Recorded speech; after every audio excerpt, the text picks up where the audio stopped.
Hello everyone, in this video we'll discuss how to hide your WhatsApp number in a WhatsApp group. If you just got added to a group but don't really want everyone in the group knowing your personal information, then follow this step-by-step guide to hide your WhatsApp number in the WhatsApp group. Go to WhatsApp and click on the three lines, then go to Settings.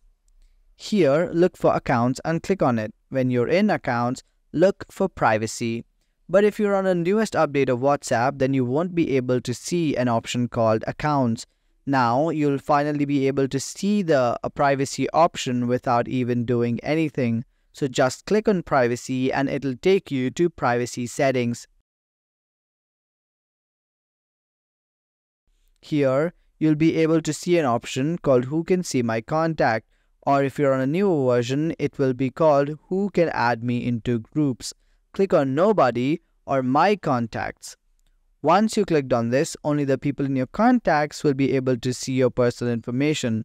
Or if you clicked on Nobody, then nobody will be able to see it.